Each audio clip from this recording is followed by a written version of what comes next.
जरी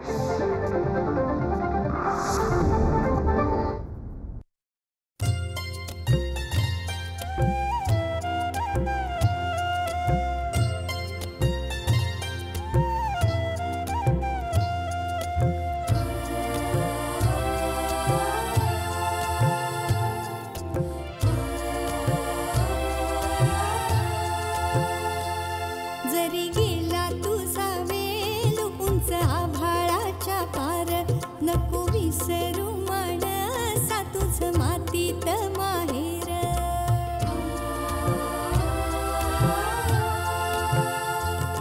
जरी गेला तुझा वेल उंच आभाळाच्या पार, नको विसरू माणसा तुझ मातीत माहेर. माती म्हणूनच माया सायतीची बोली, दे कस्तुरी दरवळ जेव्हा होते चिंबवली. ऐकू तीच हित गुज काय तिची वही वाट, किती युग फिरतो या तिच्या जन्माचा रहाट. तिच्या उदरी दडला कैक पिढ्यांचा हा ठेवा, जाणयाला घेऊ चला माय वाटेचा मागोवा. जाणयाला घेऊ चला माय वाटेचा मागोवा. माय वाटेचा मागोवा. माय वाटेचा मागोवा.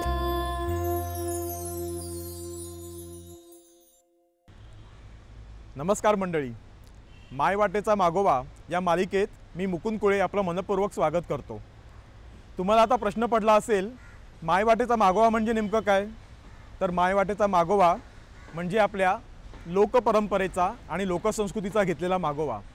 जमिनीच्या खालून पाण्याचे झरे जसे अस्फुटपणे वाहत असतात, त्याच पद्धतीने लोकपरंपरा आणि लोकसंस्कृती आपल्याबरोबर आपल्या समवेत वाहत असते. ती आपल्या नजरेला दिसत नाही, पण आपल्या आजूबाजूला उपस्थित असतेच. या लोकसंस्कृतीची मुळं आदिम काळात असतात खरी, पण ती आजच्या आधुनिक काळातही असतात. जसा काळ बदलतो तशी ही लोकसंस्कृती काळानुसार आपलं रूप बदलते आणि आपल्यासोबत चालत राहते. कालौघामध्ये तिचं बाह्यरूप बदलत असेल खरं, पण तिचं अंतर्रूप, तिचा गाभा तोच राहतो. या तिच्या बदललेल्या रूपांचा आपण या मालिकेत आढावा घेणार आहोत, मागोवा घेणार आहोत. ही लोकसंस्कृती खूप जिवट आणि चिवट असते. आपण तिला कितीही नाकारलं किंवा तिचा कितीही त्याग केला तरी ती संपत नाही. उलट आपल्याबरोबर रूप बदलत चालत राहते. या बदलत्या नव्या जुन्या रूपांचा मागोवाच आपण या मालिकेत घेणार आहोत. आणि यासाठी आपल्यासोबत असणार आहेत, किंबहुना हा मागोवा घेणार आहेत, डॉक्टर तारा भवाळकर, लोकसाहित्याच्या ज्येष्ठ आणि श्रेष्ठ अभ्यासक. लोकसंस्कृतीचा विविध अंगाने मागोवा घेणं हा डॉक्टर तारा भवाळकर यांच्या कायमच बौद्धिक आनंदाचा भाग राहिलेला आहे. त्यामुळेच लोकसाहित्याचं केवळ संकलन न करता ताराबाईंनी त्याचं वेगवेगळ्या अंगाने विश्लेषण केलेलं आहे. चला मग आपण त्यांच्याकडेच जाऊया.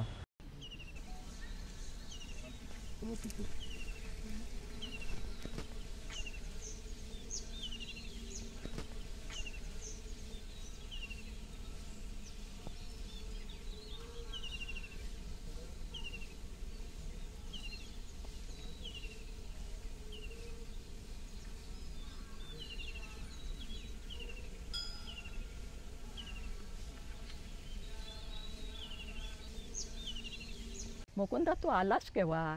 बऱ्याच दिवसात आला नाहीस इकडे. नाही बाई, आज सकाळीच आलो आणि इकडे या वाटेने येतच होतो तर तुम्हाला बघितलं आणि मी इथे येऊन टेकलो. खरं तर बर, आठवण तर सतत येतच असते, तुमची येते, गावाची येते, निघून गेलेल्या माणसांची येते. पण या आठवणी काढण्यात बसणं खरोखर योग्य आहे का असंही कधी कधी वाटतं मला. म्हणजे कुठल्या आठवणी म्हणतोस तू? गावाकडच्या, इथल्या सण उत्सवांच्या, लोकसंस्कृतीच्या. आता तुला काय वाटतं, गावात तरी काय पूर्वीचं सगळं राहिलंय का? तेही खरंच आहे. आता माझी नातवंड केक कापायला लागली वाढदिवसाला. माझी आई औक्षण करायची. गाव सुद्धा बदलतंय रे.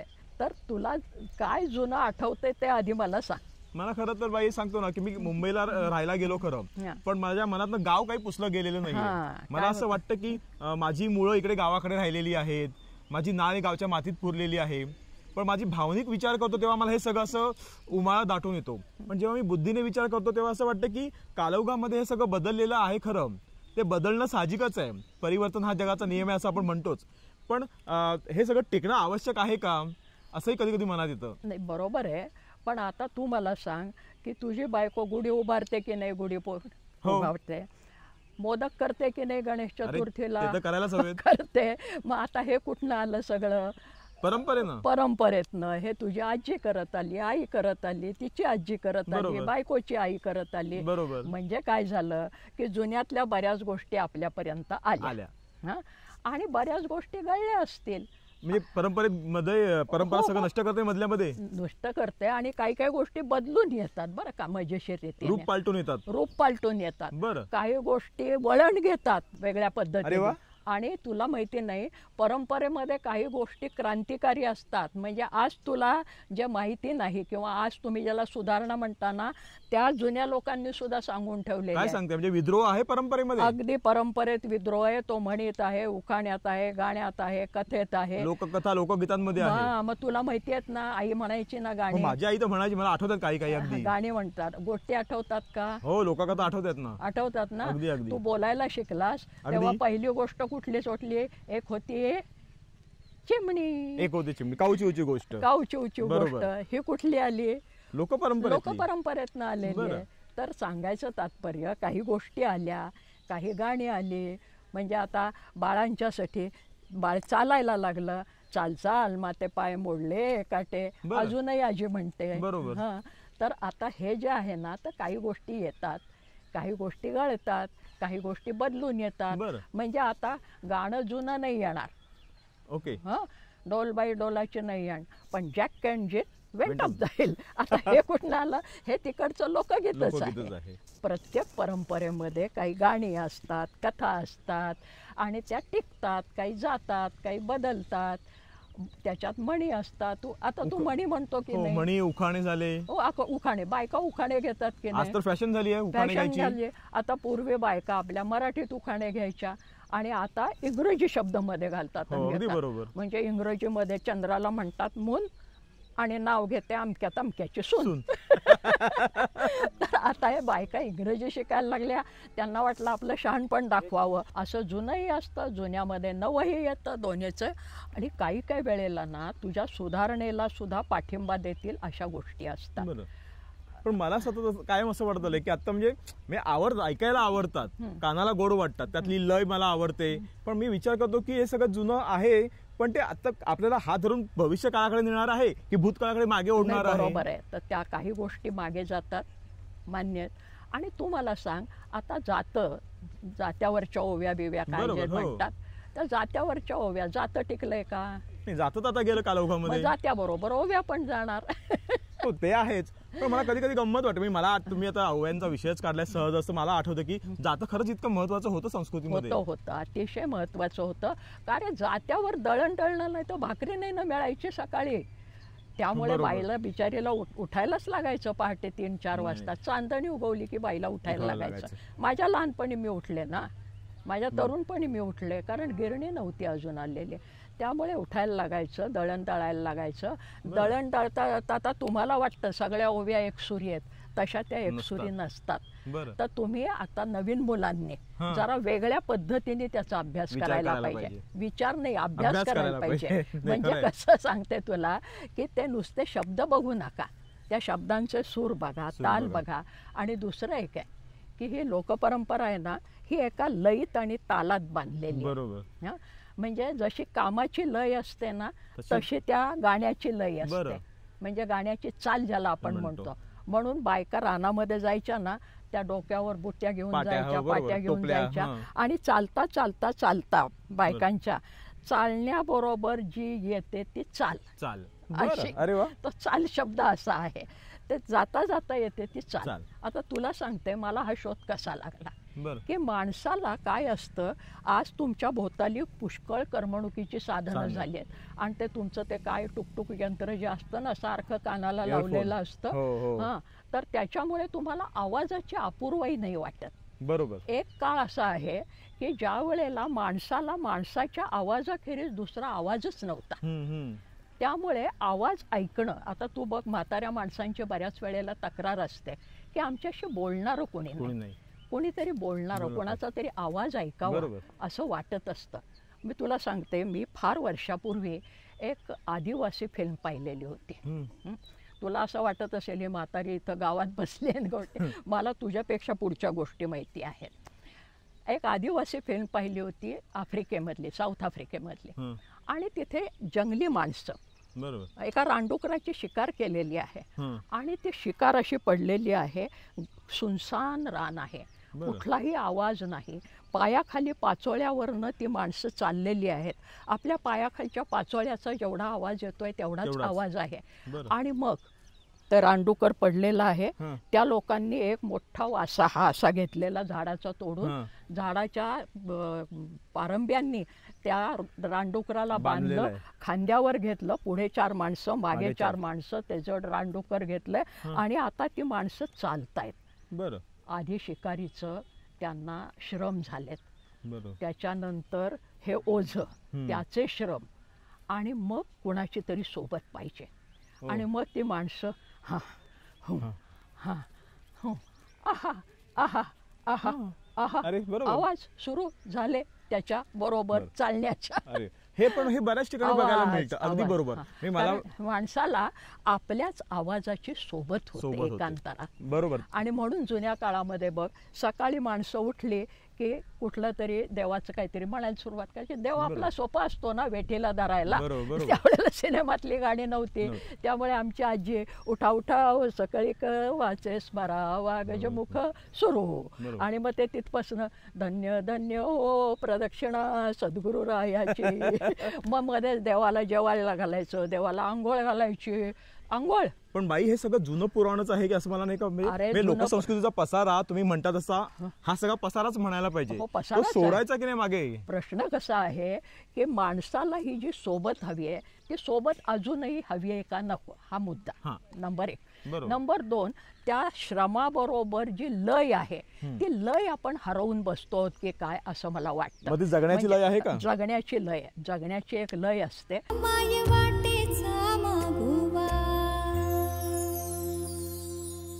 तुला सांगते मी, जात्यावरच्या ओव्यांच्या मध्ये आपण जे म्हणतो ना, तर त्याच्यामध्ये सगळ्या ओव्या एका लयीत आणि एका सुरामध्ये नसतात. बरोबर. म्हणजे जड दळण असलं, जड म्हणजे ओढायला जड जातं, बरोबर, त्यावेळेला बायकांची लय वेगळी असते. हळदीचं जड जातं असतं. आता तुला सांगते त्याची लयही वेगळी असते, आणि त्यावेळेला जी ओवी म्हणतात ना, त्या ओवीमधनं तुला एक सबंध सांस्कृतिक इतिहासाचा पट्टा दिसेल. एक नमुना सांगते तुला फक्त. हळदीचं जातं, हळद कुठल्या देवाला लागते जास्त? खंडोबाला लागते.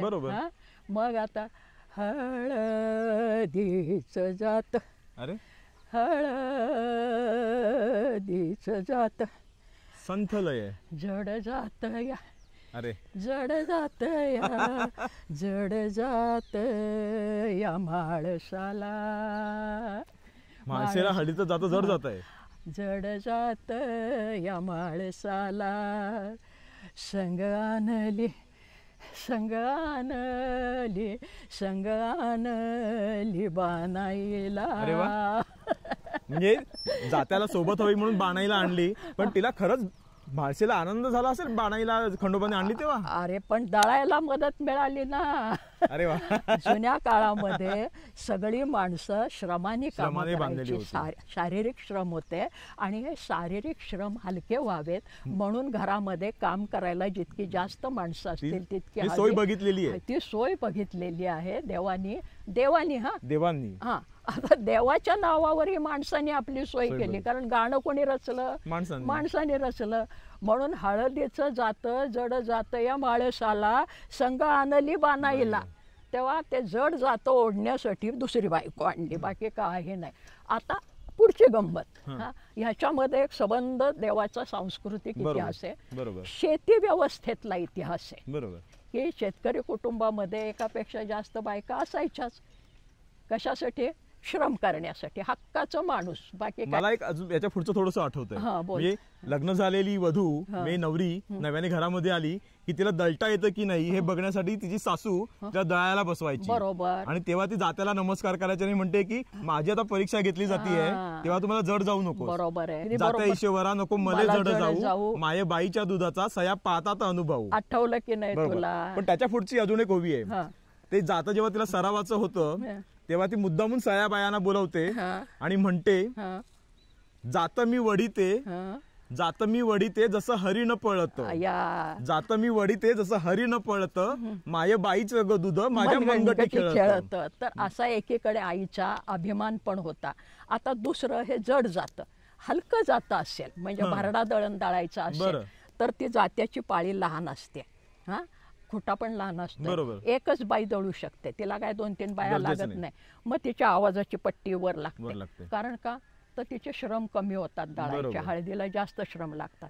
मग ती वरच्या पट्टीत सुरू करते. म्हणजे तुमच्या गाण्याच्या लई असतात ना. बरोबर. आता सरला दळाईन, आता सरला दळाईन, मी ग सरल म्हणू कशी, मी ग सरल म्हणू कशी, मी ग सरल म्हणू कशी, घर घर घर घर घर घर मी घर. जाताची वरची पट्टी येते. आणि माझ्या माहेरी सासरी भरल्या दोन्ही राशी. राशी. अरे वा. तर असा सासरचा अभिमान आहे, इकडं मायेचा अभिमान आहे. तर हा सांस्कृतिक इतिहासही आपल्याला एकीकडे कळतो. बाळाला झोपवायचं असेल, ये ग गाई बाळाला दूध देई, ओवीतीच, पण धप धप धप त्या गाण्याची चाल आहे. बाळाला झोपाळ्यात घालायचं असेल आणि लांब दोरी आहे आणि ती दोरी लांब जाते, जवळ येते, लांब जाते, जवळ येते. मग जोजोची चाल वेगळी असते बघ. बाळा जो जो रे कुलभूषणा दशरथ नंदना, निद्रा करे बाळा, ही लय आहे. त्यामुळे तुमचं जगणं बरोबर आणि तुमचं आविष्कार यांचं एक नातं असतं.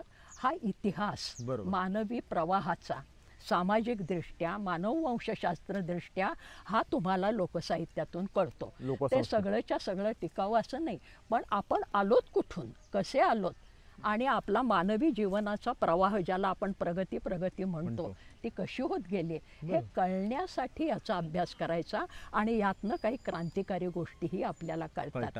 कारण दर खेपेला त्या ओव्यातनं, गीतातनं परंपरेचा गौरव केलेला असतोच असं नाही. माय वाटेचा मागोवा. पण आपल्याला बघायला तर तेच मिळतं. मला तेच म्हणायचं आहे की कारण असं आहे, तुला सांगते, रागवू नको. याचं कारण असं, तुम्ही लोक जे आहात ना, तुम्ही लोक म्हणजे तू कळशील, आता तुला कळेल की बाप असेल, भाऊ असेल, नवरा असेल, तुम्हाला तुमचं कौतुक केलेलं आवडतं. म्हणजे येडा बागडा भाऊ भाऊ बहिणीला असावा, 4 आण्याची चोळी रात्रीचा इसावा असं म्हटलं की माझा मुकुंदा भाऊ खुश. हा, पण एखादी जर बहीण असं म्हणायला लागले, आईबापाच्या राज्यात तांब्या तुपाचा केला रित्ता.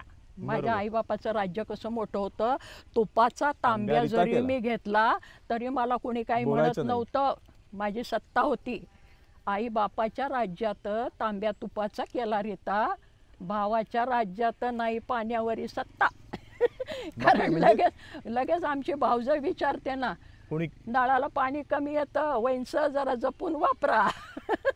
पाण्यावर सुद्धा सत्ता नाही. हा काळ बदलतोय आणि या काळाच्या बदलाच्या ज्या खुणा आहेत, या खुणा आपले केशवसूत काय म्हणाले, देव दानवा नरे निर्मिले, नरेची केला हिन किती नर. आणि माणस, आता ते तूच सांगितलं ते बरं झालं की माणसानेच माणसाला वाईटही केला आणि माणसानेच माणसाला चांगलाही केला. आणि मग तसंच हे श्रम जे आहेत, सगळ्या लोकपरंपरा ही श्रमावर उभारलेली आहे. म्हणजे आता हे आपण बायकांचं बोलतोय, पण पुरुषांचं तसंच होतं रे. मोठेचं गाणं असायचं, तर त्या बैलाचा जो सौंदर्य यायचा तो आपल्या खांद्यावर त्याच्या जोडीने वडत वडत वडत वडत वडत ती मोठ वर यायची आणि मग थारोळ्यामध्ये पाणी बदा बदा बदा बदा पडायचं. हो हो माझ्या राजा बैलावर ते पाणी आलं, त्या पाण्याचे तार त्याच्याबरोबर. नंतर पिकाची कापणी करायची. आता कापणी यंत्र आली, ती गेली, परंतु त्याची गाणी होती ना आणि त्याचा एक ताल आणि लय होती. म्हणजे ते वेळा घेऊन पिकं कापायची, खच खच खच खच वेळा घेऊन कापायची. बलरीची गाणी चालायची, बल बलरी बलगडी दादा बलरी दादा, दर खेपेला कोयता हंटाना बलगडी दादा बलर दादा.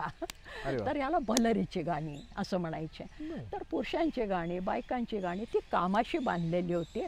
आणि ही कामं जी आहेत, हा आपल्या संस्कृतीचा एक प्रवास आहे.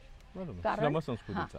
श्रमसंस्कृतीचा प्रवास आहे, पण त्या लोकांना या श्रमामध्ये अडकून पडायचं नव्हतं. कारण हाताने पीक ओढण्यापेक्षा कोयत्याने काढणं चांगलं असतं, म्हणून त्यांनी कोयत्याचा शोध लावला. पुढे कोयत्याने जास्त त्रास होतो म्हणून कापणी यंत्राचा शोध लावला. हा माणसाच्या बुद्धीचाही विकास आहे. बरोबर. तर हा तुम्हाला जर सगळा मानववंशशास्त्रीय, समाजशास्त्रीय आपल्या जगण्याचा पट उलगडायचा असेल तर अभ्यास साधनं म्हणून यांचा अभ्यास केला पाहिजे. हे सगळं ग्राह्य नाहीये. म्हणजे लोकसंस्कृती एक प्रकारे मानववंशशास्त्र, समाजशास्त्र या सगळ्याशी संबंधित आहे, निगडित आहे.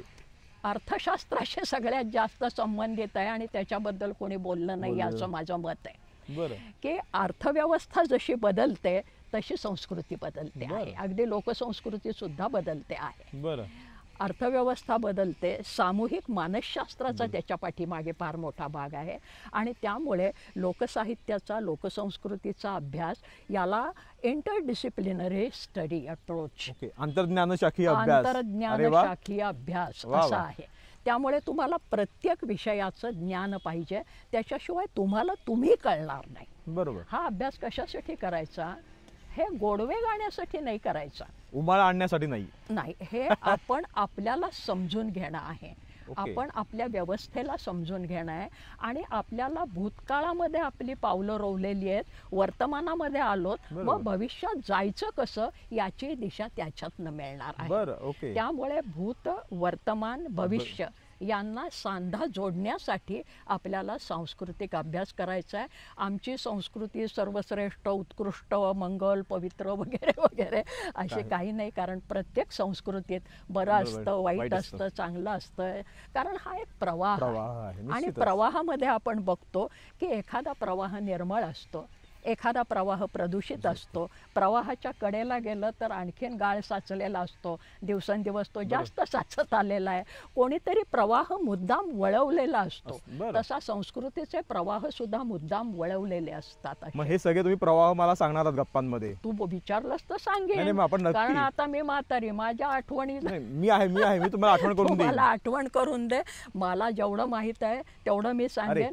कारण का मला जुनंही माहित आहे, नवंही माहिती आहे. तुला सांगते मी थोडं पुढचंही पाहणारे आहात. नाही, पुढचं माहित नाही मला, पण तू पुढचं सांग पुढच्या लोकांना काय असेल ते.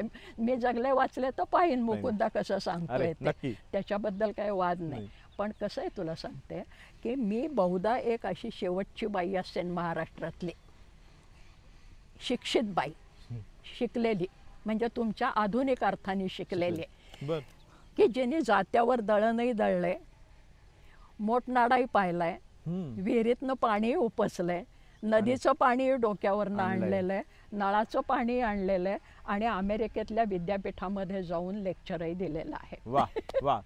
तेव्हा एवढा मोठा पट पाहिलेली बाई, अनेक सांस्कृतिक अनुबंध तुमच्याकडे जुळलेले आहेत तुमच्यापाशी. आता ते तू त्याला काय तथाकथित प्राध्यापकी नाव द्यायचं असेल ते दे, परंतु हा जो सगळा पट आहे तो मांडण्याचा एक प्रामाणिक प्रयत्न आपल्या गप्पांच्या मधनं आपल्याला झाला तर होईल असं आपण बघूया. तसंच करूया. आणि मी काही विसरले तर मात्र तू मी आहे.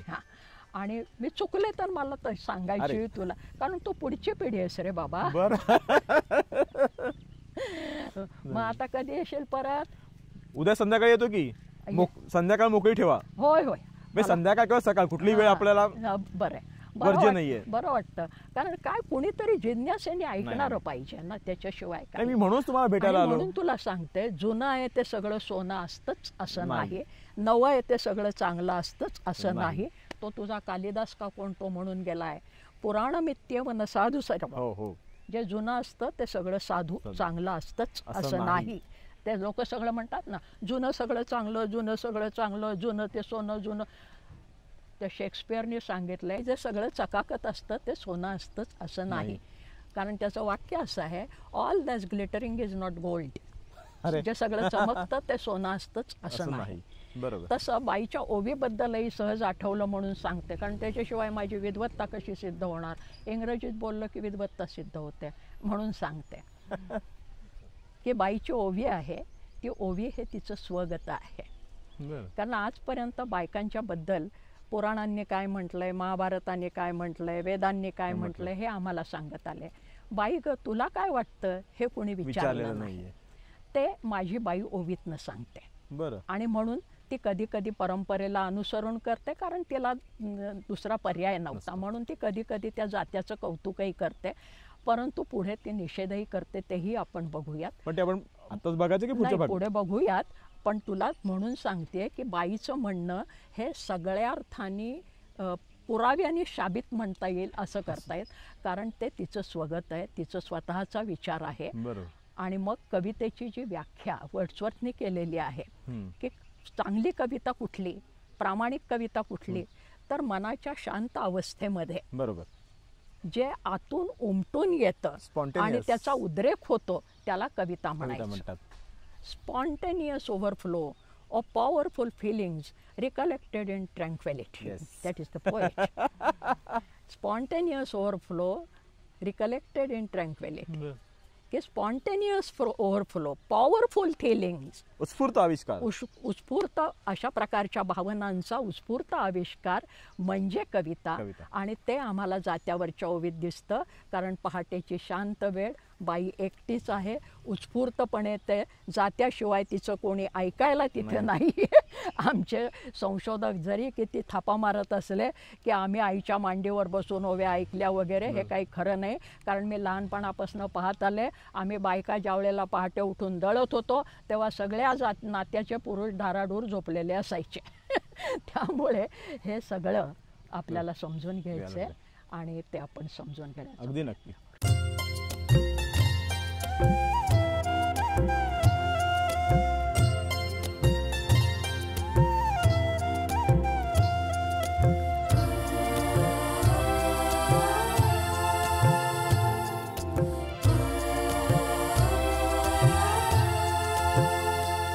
जरी गेला तुझा वेल उंच आभाळाच्या पार, नको विसरू माणसा तुझ मातीत माहेर.